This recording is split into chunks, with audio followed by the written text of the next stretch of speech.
आज हम पढ़ेंगे नर्वस टिश्यू तंत्रिका तंत्र। नर्वस टिश्यू पढ़ने से पहले कुछ इसके डेफिनेशन जान लेते हैं, आखिरकार नर्वस सिस्टम क्या होता है। देखो, अगर नर्वस टिश्यू ना हो तो जो हम बॉडी में जो कुछ भी करते हैं, लाइक अगर हमारी बॉडी में पेन हो रहा है, ठीक है, या फिर हम जो मूवमेंट करते हैं, या फिर जो हम सोचते हैं, या फिर जो हम रिएक्शन करते हैं, ये सब नर्वस टिश्यू ही कंट्रोल करता है। ठीक है। अच्छा, सबसे बड़ा अगर एग्जाम्पल इसका लें, सोचो गर्म चाय में अगर हाथ लगे, ठीक है, और हम उसको तुरंत हटा लिए, तो ये हमारा कौन कराता है? ये सब हमारे नर्वस टिश्यू ही कराते हैं। ओके। तो इसको हम बेसिक में देखेंगे, जो हमारा सेकेंड यूनिट है एचईपी का, ठीक है, उसमें हम डिटेल में देखेंगे आखिरकार नर्व सिस्टम क्या होता है। इसमें हम थोड़ा बेसिक ही देखेंगे। ठीक है, चलिए देखते हैं क्या होता है। पहला होता है nervous tissue is the most complex tissue in the human body. ये क्या होता है? तंत्रिका ऊतक मानव शरीर का सबसे जटिल ऊतक है। जो हमारा ह्यूमन बॉडी है, ठीक है, मतलब जो हमारी शरीर है, ठीक है, इसमें जो हमारा टिश्यू होता है ये कॉम्प्लेक्स टिश्यू होते हैं, मतलब बहुत ही ज़्यादा जटिल होते हैं। फिर नेक्स्ट होता है it is the mainly tissue of our nervous system. यह हमारे तंत्रिका तंत्र के कई ऊतक होते हैं। जो हमारा नर्वस टिश्यू होते हैं, ठीक है, इसमें एक ही टिश्यू नहीं होते, इसमें कई सारे टिश्यू होते हैं। ठीक है, अब देखेंगे it is formed by a network of more than 100 million network cells. यह 10 करोड़ से अधिक तंत्रिका कोशिकाओं से नेटवर्क से बना होता है। ठीक है, ठीक है, जो हमारे नर्व सेल होते हैं, ये क्या होता है? ये 100 मिलियन नेटवर्क का बना होता है। ठीक है, 10 करोड़ से अधिक तंत्रिका कोशिकाओं का एक नेटवर्क होता है पूरा ये। सो अब देखेंगे nervous tissue consist of 2 cell. पहला होता है नर्व सेल और न्यूरॉन्स। ठीक है, फिर होता है ग्लियल सेल, तंत्रिका कोशिका या तंत्रिका ग्लियल कोशिका। अब इसका फंक्शन देखेंगे, फंक्शन ऑफ नर्वस टिश्यू, तंत्रिका ऊतक का कार्य। ठीक है, इसके फंक्शन क्या क्या है हमारे नर्वस टिश्यू के। तो सबसे पहला होता है regulate and control body functions. क्या करता है? शरीर के कार्य को नियंत्रित और विनियमित करता है। जो हमारा नर्वस टिश्यू होता है, इसका फंक्शन क्या होता है? हमारी बॉडी को कंट्रोल करके रखना और रेगुलेट करता है। आप देखेंगे generates and transmits nerve impulse. तंत्रिका आवेग उत्पन्न करता है और संचारित करता है। ठीक है, जो हमारा नर्व इम्पल्स होता है, ठीक है, ये क्या करता है? ये कुछ टेक्स्ट मैसेज की तरह काम करता है। ठीक है, जो क्या होता है, जो इलेक्ट्रिकल सिग्नल्स के रूप में एक काम करता है। ठीक है, नर्व के माध्यम से अत्यंत तेज गति से ये जानकारी संचारित करता है। ठीक है, जैसे कि मान लिया हमारी बॉडी में अगर दर्द हुआ, ठीक है, या फिर हमको कोई अगर टच किया है, या फिर जो हमारी जो मसल्स होती है, ठीक है, मसल्स में अगर कुछ हलचल हुआ, ठीक है, तो ये सब क्या करता है? ये पहले जनरेट करेंगे, ठीक है, बॉडी जनरेट करती है, या फिर ट्रांसमिट करती है। ट्रांसमिट मतलब भेजना, तो ये सीधा हमारे ब्रेन को सिग्नल देते हैं। कौन करता है? ये सब चीज़ें नर्व इम्पल्स ही करते हैं। फिर होता है support insulates and protect impulse generating nerves. सहारा आवेग उत्पन्न करने वाली तंत्रिका को इंसुलेट और सुरक्षित करता है।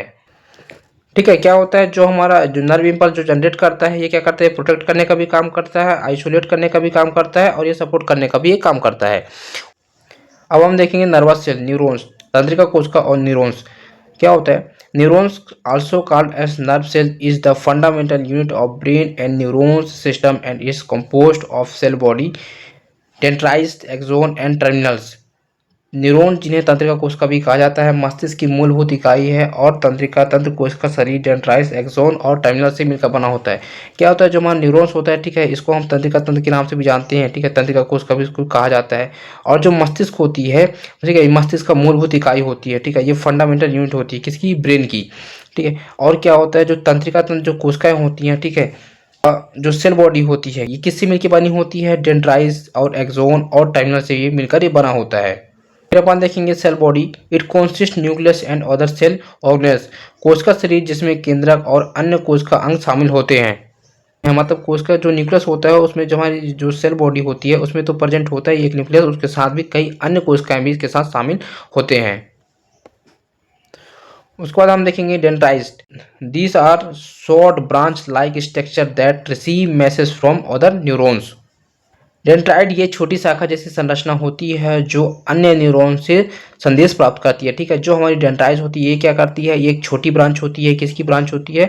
ये नर्व की। ठीक, और ये अदर न्यूरॉन से भी ये संदेश प्राप्त करती है। ठीक है, मैसेज प्राप्त करती है। आपको जैसे मैं बताया, कॉम्प्लेक्स न्यूरॉन होते हैं, ठीक है, जटिल न्यूरॉन्स होते हैं, और काफ़ी 100 मिलियन का नेटवर्क होता है, तो एक न्यूरॉन नहीं होते हैं। ये क्या करते हैं? जो डेंड्राइट होती है, एक न्यूरॉन से दूसरे न्यूरॉन से कनेक्ट होती है, मैसेज लेती है, और दूसरे से तीसरी। उसके बाद देखेंगे एक्सोन। तो एक्सोन क्या होता है? It is the thin long and cylindrical process electrical impulse. Axon यह पतली, लंबी और बेलनाकार प्रक्रिया है जिसमें विद्युत आवेग उत्पन्न होती है। ठीक है, जो हमारी एक्सोन होती है, ठीक है, ये पतली होती है, ये लंबी भी होती है, और ये बेलनाकार होती है। ठीक है, ये जिसमें क्या कर इलेक्ट्रिकल इम्पल्स ये क्या करती है? उत्पन्न करती है। उसके बाद होता है नेक्स्ट हमारा एक्सोन टर्मिनल्स।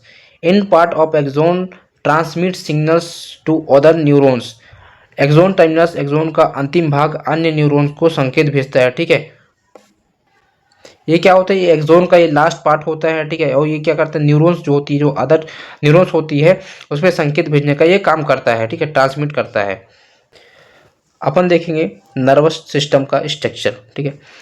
तो ये क्या होता है, इसको आप देखो, इसको हम इतने दूर से इसको क्या बोलते हैं, डेंट्रीज। ये हमारा हो गया एक्सोन, इसको हम बोलते हैं एक्सोन टर्मिनल्स, ठीक है। तो हम डेंट्रीज के बारे में पहले जानेंगे। तो डेंट्रीज ये हमारा नर्वस सिस्टम का स्ट्रक्चर हो गया, इसमें बीच में न्यूक्लियस प्रेजेंट होता है, ठीक है। और ये जो ब्रांच दिख रहा है, ठीक है, इसको हम बोलते हैं डेंट्रीज। तो डेंट्रीज का काम क्या होता है, ये जो हमारी नर्वस सिस्टम का, ठीक है, एक छोटा ब्रांच होता है, ठीक है, एक छोटी शाखा होती है जो दूसरे न्यूरॉन से ये मैसेज प्राप्त करती है, ठीक है। सेल बॉडी, ठीक है, जो ब्रांच होती है डेंट्रीज का, इसको हम सेल बॉडी के नाम से जानते हैं। और जो बीच में दिख रहा है, ठीक है, ये जो यहाँ तक दिखता है, इसको हम एक्सोन बोलते हैं। तो एक्सोन क्या होती है, ये थिन लेयर होती है, ठीक है, ये पतली और लंबी होती है, ठीक है, और ये बेलनाकार होती है। और ये क्या करता है, इलेक्ट्रिकल इम्पल्स ये जनरेट करती है। उसके बाद जब यहाँ से खत्म होता है, ठीक है, इसको हम एक्सोन टर्मिनल के नाम से जानते हैं, ठीक है, ये यहाँ से खत्म हो जाता है। ये एक्सोन का ये लास्ट पार्ट होता है, जो ये क्या करता है, ये सिग्नल भेजने का काम करता है, ठीक है, मैसेज भेजने का काम करता है। ये क्या करता है, डेंट्रीज मैसेज रिसीव करता है, और जो हमारा एक्सोन टर्मिनस होता है, ये मैसेज भेजने का काम करता है, सेंडिंग का काम करता है। तो यही कहलाता है हमारा नर्वस सिस्टम। जो नेक्स्ट वीडियो आएगा उसमें हम और अच्छे से देखेंगे, आप इसमें सिर्फ इतना ही समझो। अब इसको देखो, जो हमारा सेकंड टाइप होता है वो क्या होता है, गिलाय सेल, ठीक है, गिलाय कोशिका। क्या होता है, गिलायल सेल आल्सो नो एज न्यूरोगोलिया और नॉन न्यूरोनल। तो क्या होता है, गिलाय कोशिका जिन्हें न्यूरोगोलिया भी कहा जाता है, जो गैर तंत्रिका कोशिकाएं होती हैं। जो हमारी ग्लायल सेल होती हैं, ठीक है, इसको हम न्यूरोगोलिया के नाम से भी जानते हैं। जो क्या होता है, जो गैर तंत्रिका कोशिकाएं होती हैं। They also do not produce electrical impulse. वे विद्युत आवेग भी उत्पन्न नहीं करते, ठीक है। उसमें क्या होता था, जो वहाँ नर्व इम्पल्स होते हैं उसमें इलेक्ट्रिकल इम्पल्स उसमें जनरेट होते थे। बाकी गिलाय सेल में ऐसा नहीं होता है, ठीक है, इसमें इलेक्ट्रिकल इम्पल्स जनरेट नहीं होते हैं। फिर होता है दे मेंटेन होम्योस्टेटिस, ये सब स्थिति बनाए रखता है, ठीक है, ये होम्योस्टेटिस को भी मेंटेन करके ये रखता है। फिर नेक्स्ट होता है they provide support and protection for neurons. जो हमारा ग्लास सेल है, ठीक है, ये जो होता है न्यूरॉन्स को ये सुरक्षा प्रदान करता है। तो ये हमारा है गिलाय सेल, ठीक है। गिलाय सेल क्या होता है, गिलाय सेल को हम न्यूरोगोलिया सेल के नाम से भी जानते हैं, ठीक। ये इलेक्ट्रिकल इम्पल्स जनरेट नहीं करता है, ठीक है, और ये हेमोस्टेटिस को भी मेंटेन करके रखता है। और जो हमारा न्यूरॉन्स होता है, ठीक है, इसको ये प्रोटेक्ट करके भी रखता है और इसको सपोर्ट भी करता है, ठीक है। तो ये होता है हमारा गिलाय सेल। तो ये था हमारा नर्वस टिश्यू। आपको वीडियो कैसा लगा प्लीज़ कमेंट करके बताएं और लाइक या सब्सक्राइब करना ना भूलें।